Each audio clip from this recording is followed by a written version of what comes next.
Along with you on this Monday edition of The Exchange, joined by my cohorts, pals, and buddies, Charlie Evers, Marianne Michaels, and Fritz the Night Owl.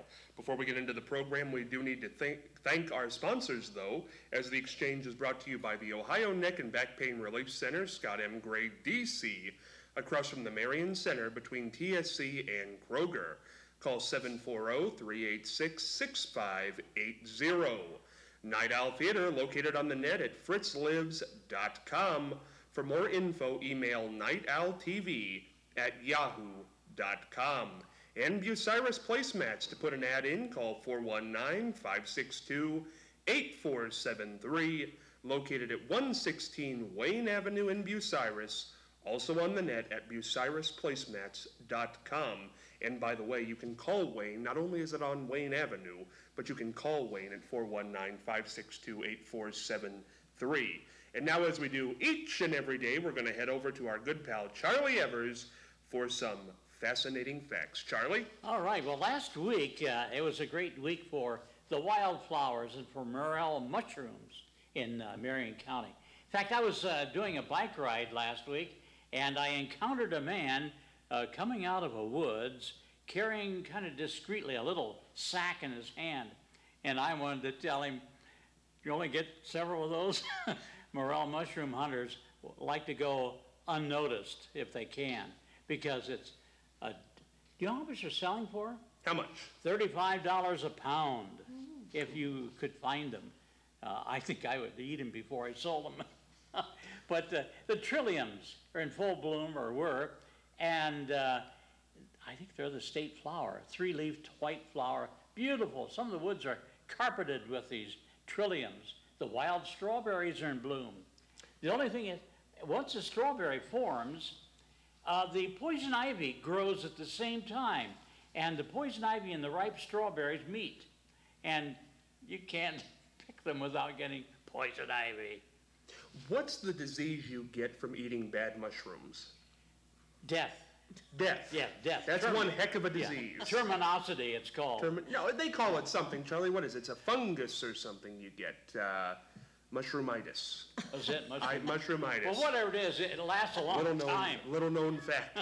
Indefinitely. A lot of mushroom hunters are, their presence is denoted by granite rocks, tombstones.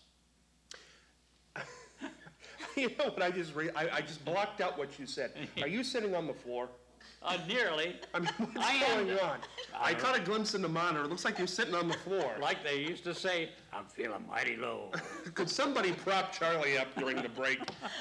Now, if you don't know what to do tonight, or if you're sitting on the floor, sitting in a chair, sitting anywhere, here's something you can do. You can watch a great movie picked out by the man himself, the Flick Pick, with Fritz the Night Owl. Fritz? Hey, thank you, Scott. I was going to say, it's really interesting to do this show because people essentially are seeing how a radio show is done, because it's on the radio, and they're actually seeing behind the scenes of a radio show. Of course, movies aren't so great on radio, but apparently back in the old days, they used to take films and they would put them on things like the Lux Radio Playhouse, and they would have, like, all of the movies would be, or a lot of the movies were made so that you could see them on radio. Anyway, it's one of the unique things about the Exchange in that you're getting a behind-the-scenes look at how radio is done, and it allows me to hold up my notes without looking like I've got everything memorized. Anyway, the movie we have for you tonight is starts off a very happy, easy romp, but ends up with sniffles and tears. Movie's from 1957, one of the most requested movies I've ever had. Still I get requests. It's a bubbling shipboard romance, and it is called An Affair to Remember. Our stars are Cary Grant and Deborah Kerr. Of course, Deborah Kerr, there is a Deborah Kerr, K-E-R-R, and then there was John Kerr, K-E-R-R. which is correct? Well, it depends on whether you ask Deborah or John. Nonetheless, Cary Grant, Deborah Carr, shipboard romance. They meet on board ship. They have a grand time. Kind of the flirting turns into love. They dock in New York. They're in love. They agreed to meet, I think, in 6 months on top of the Empire State Building. Cary is up there on top of the Empire State Building. Deborah is on his way to meet him, on her way to meet him. She gets hit by a car. They don't make contact. Cary doesn't know, and Deborah doesn't want to tell him because she thinks now he's going to be in love with her because she's crippled for life. So somehow, accidentally, he finds out about her, and as I say, the first part of the film is all light and happy and bubbly and cheerful Cary Grant, Deborah Carr, but the ending, hey, there won't be a dry eye in the house. Definitely, if you watch this when you want to be sitting comfortably, have a big box of Kleenex and puffs or tissues next to you, won't be a dry eye or an unsniffled nose at the end of An Affair to Remember.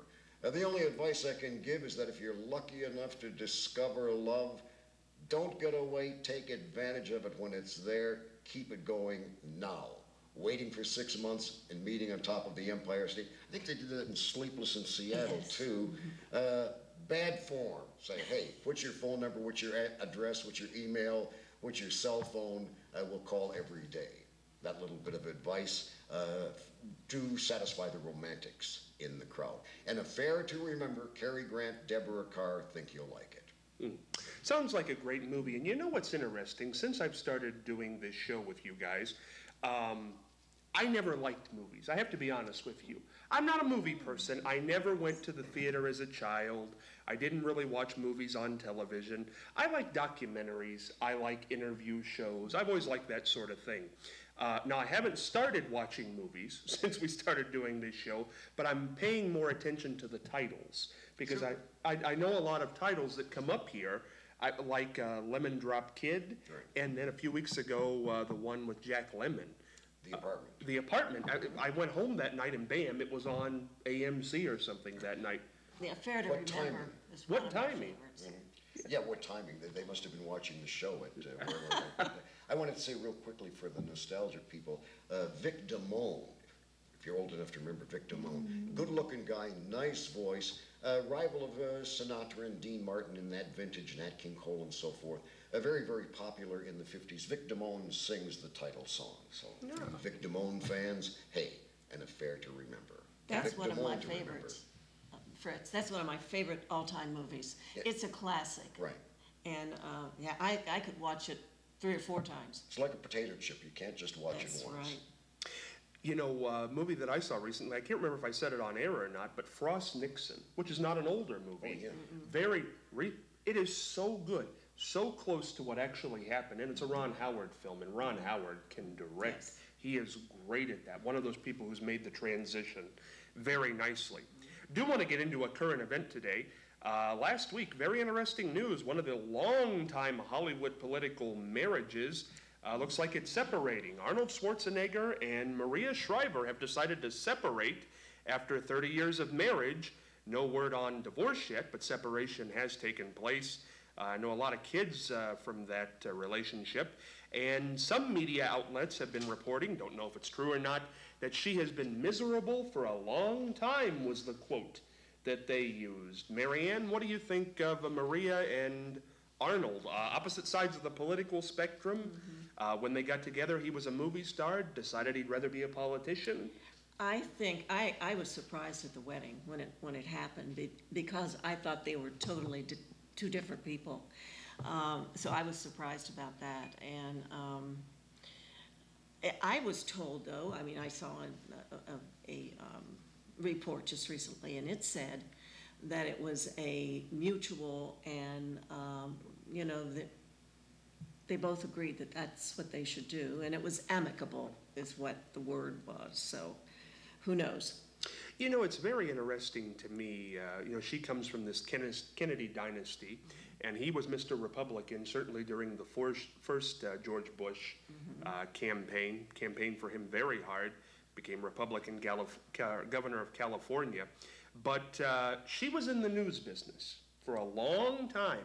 And how different must the last 4 or 5 years have been for her to have her husband be the governor of California? And I thought that all the time, I really did. I mean, I don't know what the conversations at home must have been like. Well, I'm sure they talked politics. I'm sure they did, for him to become a policymaker rather than just a spokesperson, Yes. that's a big And leap. of course, he wasn't that successful as governor, apparently, because California really is in sad shape.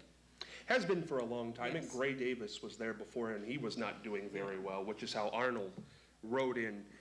Charlie, what do you make of a long time? I mean, this is not a hop, skip, and a jump marriage. This is not 3 or 4 years. 30 years. I always thought it didn't seem right, just like Mary Ann said. They didn't match, especially physically. Can you imagine Maria Shriver with the muscles? But no kidding, but yet they were married a long time. I understand they're gonna stay together during separation. Is that right? That's right. How do you stay together during separation? It's very difficult. I've never heard of such a thing. It has to be well planned. You really have to plan. It's quite a trick to be separated and together Oh, it is. at Yes, the same indeed. time. But it's cheaper. In fact, if they didn't get divorced, that'd be a lot cheaper.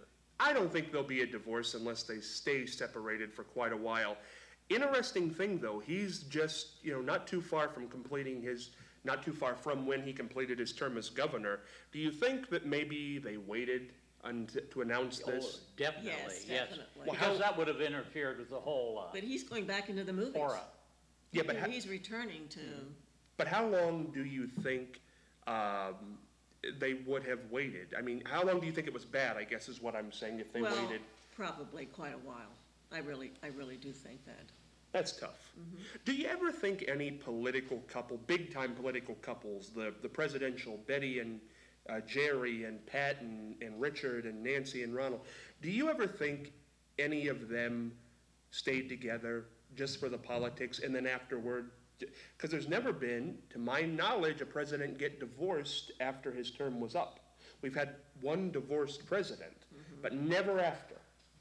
I think a lot of times that's the situation, but I know that the Reagans were very much in love with one another. I mean, they truly were, and I think Laura Bush was very supportive of her husband, and I think Jerry Ford really treated his wife wonderfully, because she had that problem, and so I think that marriage was okay. But you never know what goes on behind closed Bill doors. and Hillary. Oh, well, they had their ups and downs, but they're still together. Why? I think they totally respect one another. I really do. She's very bright, he's very bright, and they love government, and they like to be involved with politics, so I think that's the reason they're together.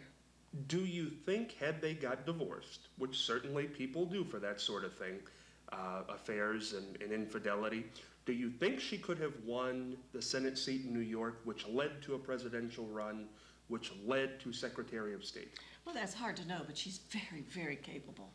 And, Oh, sure. She won on her own merits, not on her husband's merits. I'm sure of that. So I don't know, it's really difficult to determine that. Fritz, Arnold Schwarzenegger, Maria Shriver, did you see it coming? I didn't even know that they were having problems until I heard it on the show today.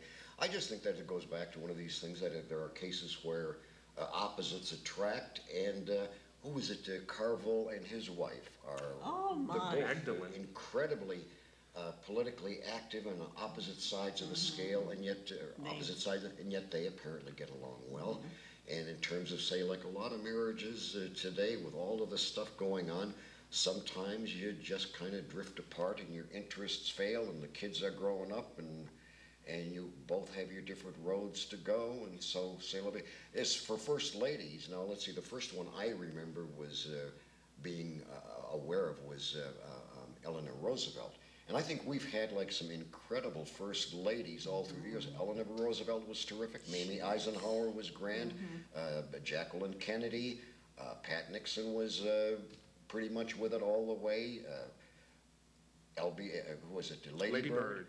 So I think we've had some very, very impressive first ladies all the way along. As I say, I go back to the first one I remember, one I grew up with was Eleanor Roosevelt. And you talk about somebody who should be elevated to iconic stature She and given a halo. She was just fabulous. But you know, Maria is a very devout Catholic, so I rather doubt that she'll get a divorce. I think it's just gonna be a separation I was about because, also to say, a separation and living together. Again, they have a very, very big house. So, I mean, I think, plus I'm sure they got more than one. What was that movie with Michael Douglas and Demi Moore, I think they get, or Kathleen Turner, and they can't decide what to do with the house, and they cut it in half, and he lives in half, and she lives in, funny movie. So again, I think that they've got the real estate, so they've got enough real estate that they really don't have to see each other that often if they don't want to. You know what's interesting, though? Fascinating to go back to Eleanor Roosevelt, because I'm not so sure that she wouldn't have left Franklin when it was done. He died at with the mistress, and she knew it. yes, she did. And they hadn't been together for quite a while in that marriage, unfortunately. And he was a great president, died while he was in office. But as Fritz said, you know, if anybody deserved a halo, it was her. But would that one, I know it's hindsight, but do you think that one would have stuck together? Because, I mean, to die in the mistress's arms, which is pretty well the way it's been reported, how do you turn back the hands of time on that one and just forget it? Well, you know, I think there are women out there right now who are, you know, could be possible divorcees, and they don't want to be divorced. And they're willing to accept the life as is. I think that happens a lot. Would you? I don't know. It's a good question. I really don't know. If somebody cheated, I could not stay with them. I'd say Well, that. Couldn't do it. sometimes there are reasons for that too. So, you know, sometimes it's not just the person who does the cheating's fault. So, you know, every case is different, so. Not the person who does the cheating's fault. Now, how would that be the other person's fault? Well, could be. I want to know that. Well, maybe their sexual life wasn't very satisfying, or So maybe it that's- was not even in existence. So that's okay to do it then? No, I'm not saying it's okay, Scott. I'm not saying it's okay, but I think, It's forgivable? yeah, I think you can forgive if the person isn't gonna do it anymore. I mean, you know, forgiveness is important, I think. Charlie, if this situation happened, maybe it's just a man thing, I don't know. If your wife had an affair with somebody else, would you be able to forgive and forget and go on? No, I don't think so. Although, you know, it depends on the circumstance. I mean, there have been a lot of this happening, and a lot of couples go back, but yet any little thing that comes up could trigger a separation again, or bring that all up to be, I don't know, it's, if you're going to run around, you better get divorced first. Yeah, and you know, I don't know. See, if somebody's gonna do it once, in my mind, they're gonna do it again, because why would they have done it once? You're possibly right about that. Fritz, do you have that type of forgiveness in your bones if anybody were to cheat on you in the vows of marriage? Well, I have to say that forgive and forget, don't cast the first stone. I certainly have enough bricks in my glass house that can come crashing through, so again, it depends on the individual circumstances. There are what is it? How many movies have been made about where the wife or the husband falls in somebody else and they hire somebody to do them in or so forth. So I don't think about it. Again, to quote Doris Day, que sera, sera, what will be, will be. I guess Go with the flow. I guess my thought on that is if I had an affair with somebody, I would expect to be told to hit the road. So I would expect that person to hit the road. And Maybe- that's all right, that's that- fine. That's you. Yeah, That's- there's nothing wrong with that, no. That's me and Charlie, right? That's right. I Darn don't know what right. I would do until I was met with a situation. I mean, you know, your emotions, it all depends. Let me put it this way. If it was known in your community, Because that's where a lot of this starts. That would be pretty tough to take, you know, Yes. because it is a reflection on you, and it's a shame. It is a shame to you, when that happens, so. I think that's sad, though, that sometimes they shame the person who didn't have the affair. You know, because that person has to carry the burden for not doing anything wrong at all, and I think maybe that's what could lead to the problem. But just remember, none of us is perfect. Oh, of course not, of course not. But, I don't know, that's an awful big one. That's an awful big misstep, I think. Charlie, who was your favorite First Lady? We spent a lot of time talking about First Ladies here. Who was your favorite? Oh, I'm trying to think. Maybe, I think Kennedy. Jacqueline Kennedy, yeah. Although she wasn't the most beautiful person in the world, but she had a lot of class and intelligence, and that's what really matters too. Elegance. Elegance. Yeah. Elegance. Yeah, yes. I Top-notch. thought for Betty Ford to be thrust into that position and be as honest as she was about the mastectomy and the alcoholism and going into rehab, I thought that's a heck of a First Lady. Yes, it is. And Betty Ford still in the news today, Betty Ford Clinic all the time. Marianne, who do you think was the best? I'm kind of with Fritz. I think Eleanor Roosevelt had a lot of influence on a lot of people and did a lot of good. But I think most wise of presidents really fill the position very well. I mean, they realize that they have to get out and be with people, and I think Michelle Obama is doing quite well with all the things that she's been doing.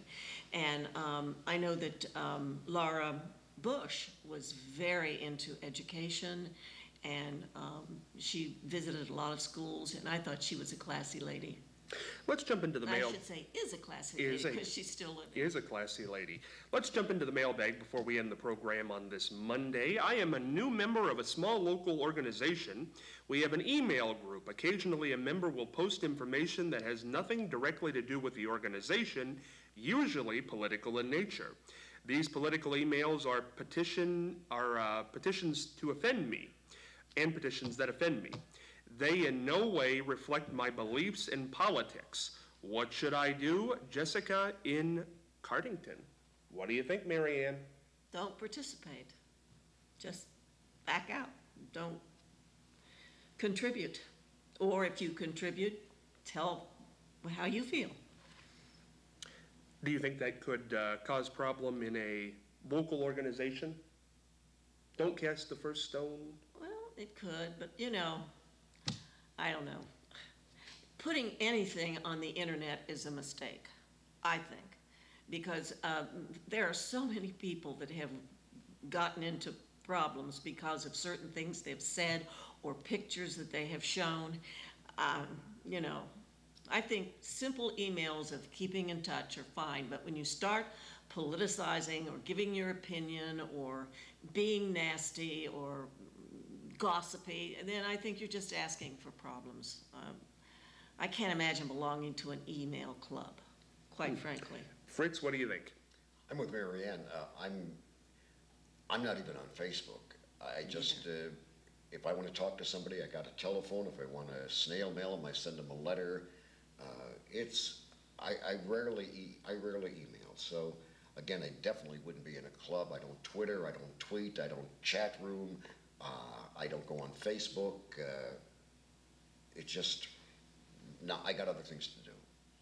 And if I want to contact them, as I say, that's why Don Amici invented the telephone. Well, and I think the internet has taken the place. Plus, a lot of times there's stuff that ain't true. Yeah, that's and on there. but the internet has taken, I don't know, I think the internet is, I think our technology is wonderful. I really do. But you know something? I think it's going to do us in. I don't know. There's so much that can happen.